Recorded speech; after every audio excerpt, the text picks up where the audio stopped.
সাহিত্য জগতের এক গভীর আবেগপূর্ণ এবং সতেজ সৎ মুহূর্তের সাক্ষী থাকল সবাই যখন ১৬ বছর বয়সী কবি সামা আবেদিনের প্রথম কাব্যগ্রন্থ বিটার সুইট উন্মোচন করা হলো।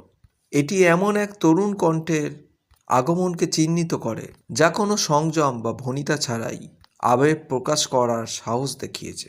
দ্য হেরিটেজ স্কুলের অধ্যক্ষ সীমা সাপ্রু এবং কিছু বিশিষ্ট কবি, শিক্ষাবিদ, সাহিত্য অনুরাগীদের উপস্থিতিতে আয়োজিত এই অনুষ্ঠানটি শুধুমাত্র একটি বইয়ের প্রকাশনাকেই উদযাপন করেনি, বরং একজন কিশোরীর সাহসকেও উদযাপন করেছে, যে আত্মপ্রকাশের ভাষা হিসাবে কবিতাকে বেছে নিয়েছে।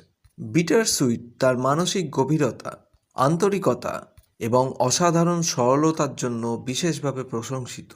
এমন কিছু গুণাবলী যা এত অল্প বয়সে খুব কমই দেখা যায়।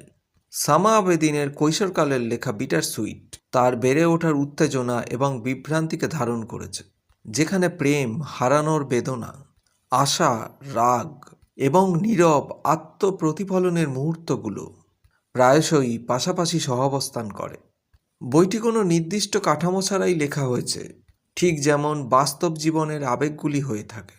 ছোট ছোট দ্বিপদী থেকে শুরু করে দীর্ঘতর মুক্ত ছন্দের কবিতা পর্যন্ত প্রতিটি অনুভূতিকে তার নিজস্ব স্থান দিয়েছে এবং পাঠকদের থামতে, সংযোগ স্থাপন করতে ও প্রতিফলিত করার সময় দিয়েছে।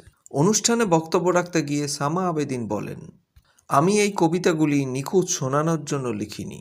আমি এগুলি লিখেছি কারণ আমার অনুভূতির সব কিছু প্রকাশ করার জন্য একটি জায়গার দরকার ছিল। বিটার সুইট হলো সেই আবেগগুলিকে ধরে রাখার এবং অন্যদের এটা জানানোর উপায় যে অতিরিক্ত অনুভূতি অনুভব করার ক্ষেত্রে তারা একা নয়। বিটার সুইটের উন্মোচন স্বাভাবিকভাবেই বেড়ে ওঠা মানসিক সচেতনতা এবং আত্ম আবিষ্কারের ক্ষেত্র হিসাবে কবিতা নিয়ে অকপট আলোচনার দ্বার উন্মোচন করেছে। কবিতাগুলিতে সামা আবেদিন একটি শক্তিশালী এবং শান্ত ছাপ রেখে গেছেন। তিনি প্রমাণ করেছেন যে বয়স নয়, আন্তরিকতাই লেখাকে গভীরতা দেয় এবং বাস্তববাদী হওয়ার সিদ্ধান্তই হতে পারে সবচেয়ে আবেগঘন কাজ।